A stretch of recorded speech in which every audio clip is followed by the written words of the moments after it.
Chapter 24. Velveeta was still wearing the green scarf first period on Monday. She waved the end of it at Travis when he walked into the door, not mad. "Thanks for the donut hole," she said. "You kept me from getting malnutritioned over the weekend." "Are you okay?" "I don't have the bubonic plague or a broken leg, so yep, I'm okay." "Pay attention, the teacher's talking." Travis faced front. She seemed more okay. Not 100%, but definitely better. But why was she still wearing the same scarf? "You know what you said?" she whispered, jabbing the back of his neck, "about how I won't let you help me? You help me all the time." How or when had he ever helped Velveeta? She never needed help. She helped him, and all he'd ever done was hurt her, like that time in the hallway. Plus the time he told her to quit bugging him. That wasn't helping. He snagged Bradley in the hallway before fourth period. "Can you do me a favor?" he asked. "Don't sit by us at lunch, okay? I want to ask Velveeta about something." You going to ask her?" Bradley's eyes fired up. "About the dance?" "Bradley, get off the dance. I just have to ask her something, and lunch is the only chance I'll get."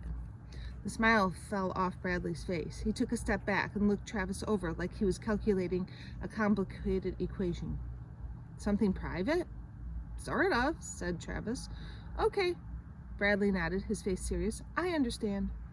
At lunchtime, Velveeta said, "Hey, look, Bradley's sitting with Reed and Jake. Is he done with us already?" "Well, I told him to leave us alone today," said Travis. "Why?" "What do you mean this morning when you said I helped you?" He rushed the words before he chickened out. "How?" Velveeta picked up the end of the green scarf and fingered the fringes. She squeezed them together in a ponytail and then spread them out. "Helping you learn words is the best thing that happened to me in the last 44 days, she said. Travis counted back. 44 days. That would be sometime in August, around the time they'd moved to Brusset. Velveeta's pizza sat untouched on her plate. "Did you ever have a place that was really good?" She talked down to her scarf. "Some place you could go and everything was sort of okay?" "Yeah," said Travis. "Do you still go there?" "No, we moved away from it." The silence stretched. Travis finished his pizza. "Do you have a place like that?" he asked. "I did," said Velveeta. "Now I don't. All my scarves used to be there. Now I can't go to the place anymore, and all the scarves are gone except for this one." Whatever she was saying and not saying, he could feel it all the way inside. It hurt. Velveeta kept staring at her scarf as the minutes ticked by. "Are you going to eat your pizza?" "No," she said. "You can have it if you want." "I don't. Just seems like maybe you should eat something." She looked up at him, and her eyes were the softest he'd ever seen them. She didn't smile, but she stretched her lips a bit. "You're nice, Travis," she said. "Really, really nice." The bell rang and she got up. Travis followed, careful not to crowd her. She threw her whole lunch in the trash. Her pizza lay upside down on top of the other garbage. That evening, Grandpa left for parent-teacher conferences at 7:35, and Travis paced the house from 7:36 until 7:49. Then he went out in the yard. The breeze ran goosebumps across his skin. He traced the steps of the phantom dog around the inside of the fence. The last of the dog Dookie had disintegrated. Travis paced the yard one way and then turned and circled in the other direction. What would McQueen say about him? What if Grandpa swore or lit up a cigarette in McQueen's office? When headlights turned into the driveway, Travis ran back inside and jumped on the couch. He put his feet on the coffee table and grabbed the remote. The TV flickered on just as the front door opened. "Hey, Trav." Grandpa went into his room. Travis stared at the TV, holding his breath.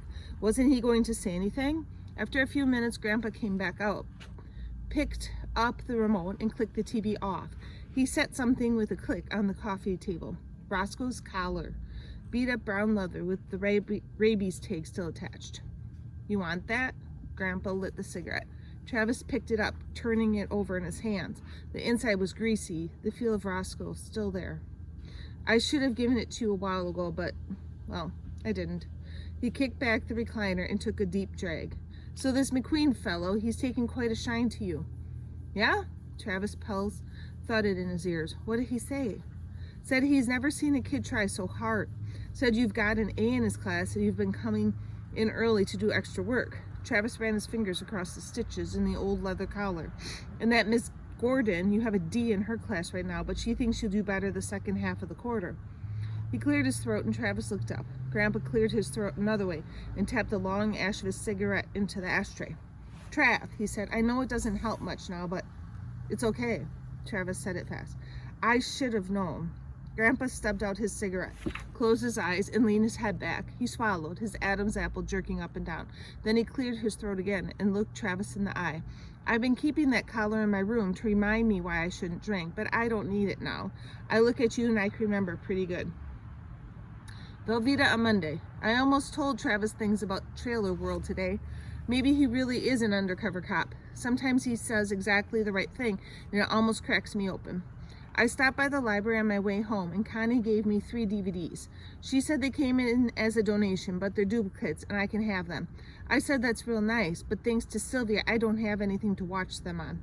One of them is Running on Empty. I love that movie. I remember the last time I saw it. Calvin made popcorn, and afterward he gave a big lecture about boys and staying out of trouble. I loved it when he lectured me. When I got home tonight, the Madre was freaking because Jimmy said he's moving to Texas. He has said that 78 times before, so why would this time be different? Tonight is parent-teacher conferences. The Madre has never gone once. She says me and Jimmy got it backwards, that he should be the smart one so he can make us millionaires, and I could stay home and take care of her. Instead, it's me that's smart, and that just means I'm going to leave her and she'll be all alone. I want her to be right about that, and I feel super bad that I want her to be right about that. If I leave her, will I turn out like Sylvia, rich and mean?